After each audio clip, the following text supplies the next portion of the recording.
atau hadis Nabi SAW yang dibawakan oleh muallif dari Ubadah bin Samit radhiyallahu anhu menuturkan Rasulullah bersabda, "Man syahida alla ilaha illallah wahdahu la syarikalah wa anna Muhammadan abduhu wa rasuluh wa ana Isa abdullah wa rasuluh wa kalimatullah wa kalimatuhu alqaha ila Maryam wa ruhum min wal jannatu haq wan naru haq adkhalahul jannata ala ma kana minal amal." Barang siapa yang bersyahadat la ilallah Muhammadur Rasulullah, ini syahadat kita muslim, ya, wa ana Isa Abdullah wa rasuluh, dan juga bersyahadat Isa adalah Abdullah dan Rasulnya. Ini syahadatnya orang-orang sebelum kita. Jadi setiap nabi ada syahadatnya, ya. Kalau Nabi Sulaiman ya bersyahadat bahwa Nabi Sulaiman adalah hamba Allah dan Rasulnya. Nabi Musa begitu juga, syahadatnya pada waktu itu adalah hamba Allah dan Rasulnya. Terus, nah ini contoh di sini yang contohkan karena sangat dekatnya dengan zaman kita, yaitu Isa alaihissalam. Dan apalagi terjadi banyak penyimpangan di sini, ya, menuhankan Nabi Isa alaihissalam. Maka dituturkan dalam hadis ini, ya, dan juga bersaksi bahwa Isa adalah hamba Allah dan Rasulnya, dan kalimat tuhu maksudnya di sini adalah firman, bukan firman Allah, ya, karena tidak semua yang dinisbatkan ke Allah itu kemudian berarti zatnya Allah. Nah ini harus diperbaiki. Abdullah kan dinisbatkan ke Allah, hamba Allah. Tidak semua yang dinisbatkan ke Allah itu kemudian menjadi zatnya Allah, tidak. Hamba Allah, naqatullah, dalam Al-Quran ada disebutkan ontanya Allah, ya. Atau baitullah, rumah Allah, enggak berarti bait itu adalah zatnya, bukan. Ya, ketika Allah mengatakan kalimat Allah di sini berarti maksudnya bukan zatnya Allah, tetapi maksudnya adalah kalimat yang Allah berfirman ketika menciptakan Nabi Isa, kun fayakun.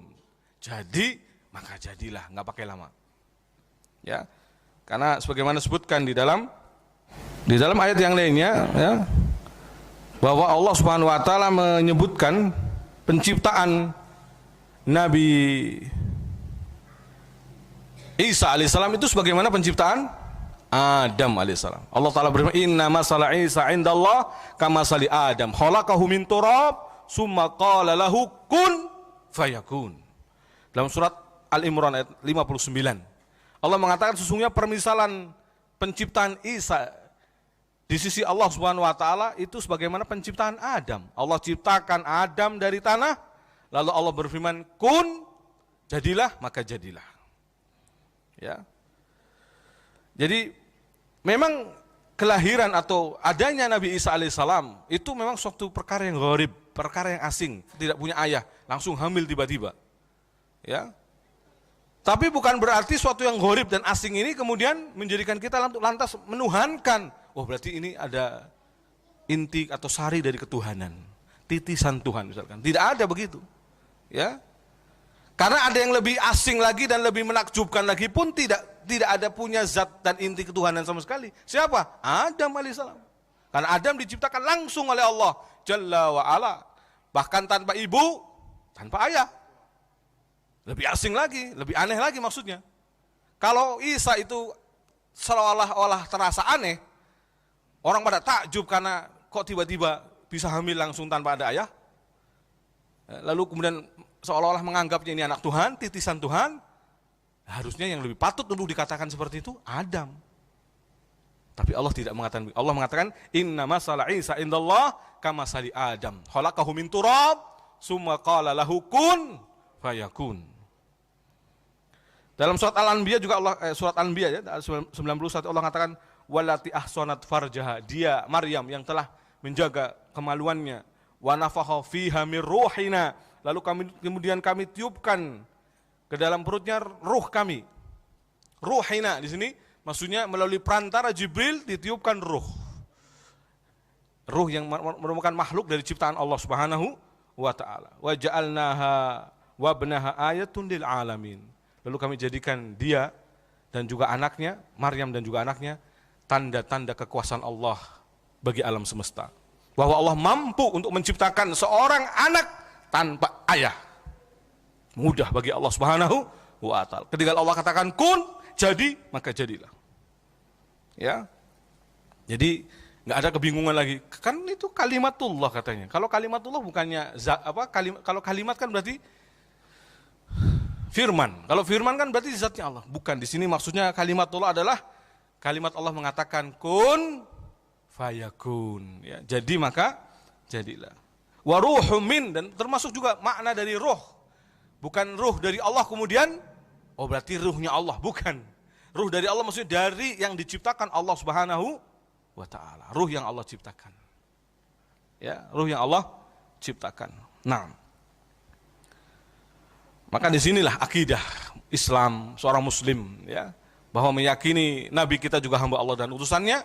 Demikian pula Nabi Isa juga hamba Allah dan utusannya, bukan Tuhan, bukan anak Tuhan, dan seterusnya.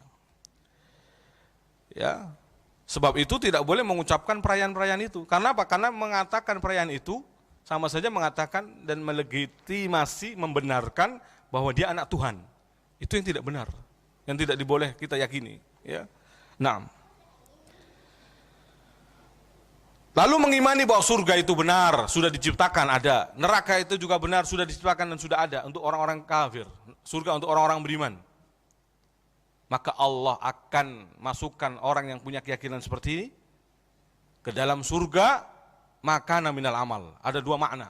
Makana minal amal, maksudnya berapapun amalannya, Allah masukkan ke dalam surga. Pokoknya seberapapun amalannya, kalau imannya sudah benar seperti ini, masuk surga. Makna yang kedua, makana minal amal, maksudnya adalah dan juga amal yang dimilikinya. Amal yang dimilikinya akan menjadikan tingkatannya naik derajatnya di surga. Ya, jadi makanya di surga itu sebutkan dalam hadis sahih, Nabi mengatakan sungguhnya bagi orang-orang mujahid Allah berikan 100 derajat. Antara satu derajat dengan derajat berikutnya seperti jarak antara bumi dan langit. Wow, luar biasa, jauh. Allah berikan kenikmatan yang luar biasa, 100 derajat. Jarak satu derajat dengan derajat yang lainnya seperti bumi dan langit. Luar biasa. Ya, artinya bahwa amalan itu bisa menjadi meningkatkan tingkatan seseorang di surga. Kita sholat satu soft, tapi belum tentu di surganya satu soft. Maksudnya satu tingkat selevel, belum tentu Pak. Karena mungkin ini yang bisa full 27 derajat, ini mungkin setengahnya, ini seperenamnya, ini itu nggak penuh. Maka amalannya tidak mungkin disamakan antara penduduk surga yang tingkatan tinggi, yang ikhlasnya luar biasa, yang amalannya selalu istilahnya luar biasa di hadapan Allah, terdepan. Makanya as-sabiqun, yang terdepan dalam amal kebaikan, terdepan pula masuk surganya. As-sabiqun ulaikal muqarrabun. Ya. Barang siapa menanam kebaikan akan memanen kebaikan nanti di surga. Ya. Adkhalallahul jannah ala makana minal amal. Paham ya? Jadi maknanya ada dua, pokoknya seberapapun amalnya dimasukkan ke dalam surga. Makna yang kedua adalah amalan yang menjadi tingkatan derajatnya naik di surga. Artinya dia masuk surga berdasarkan derajat tingkatan amalannya tadi. Oleh karena dalam hadis yang sahih, Nabi pernah mengatakan, innallaha la yarfa'u darajatal abdi. Allah akan mengangkat derajat abdi fil jannah, di surga. Seorang hamba dinaikkan derajatnya. Si orang ini bingung, anna li hadhihi. Kok bisa saya mendapatkan ini semua? Dengan segala kenikmatan surga yang mungkin dia bayangannya surganya enggak setingkat itu. Anna li hadhihi. Kok bisa saya mendapatkan ini semua? Dikatakan kepada qilalul istighfari waladikallak, karena istighfar anakmu untukmu. Tayyib. Ini dalil yang kedua yang dituturkan oleh muallif. Jadi ini keutamaan apa nih? Tauhid. Bahwa orang yang bertauhid dengan benar, Allah masukkan ke dalam surga seberapapun amalannya. Ya. Makna yang kedua, amalannya akan menjadi meningkatkan derajatnya di surga. Sehingga ada orang yang bisa derajatnya lebih tinggi. Kenapa? Karena ditambah istighfar anaknya kepadanya. Listighfari waladikalak, kata Nabi. Karena istighfar anakmu kepadamu. Maka mari, yang sudah meninggal orang tua kita, bakti kita minimalnya adalah Rabbighfirli wali walidayya warhamhuma, di sujud kita 3 kali lah minimal. Ya. Entah di sujud akhir atau di sujud setiap sujudnya. Ya, enggak berat. Karena kondisi yang paling dekat kita dengan Allah saat sujud. Fa aksiru minad doa, kata Nabi. Maka perbanyak doa. Perbanyak doa. Termasuk doa untuk orang tua kita. Rabbighfirli wali walidayya warhamhuma kama rabbayani shaghira. Agar kalaupun banyak kesalahan dan dosa atau mungkin amalnya kurang, diampuni oleh Allah, dengan sebab itu naik derajatnya di surga. Subhanallah. Listighfari waladikalak. Karena istighfar anakmu untukmu. Ini enggak main-main hadirin. Nabi yang mengatakan, jaminan pastinya, ya. Jaminan. Bukan dongengan, ya. Orang mendongeng mau sampai berbusa enggak bisa jadi jaminan. Omongannya adalah omong kosong. Tapi kalau ini hadis Nabi, ya, sallallahu alaihi wasallam.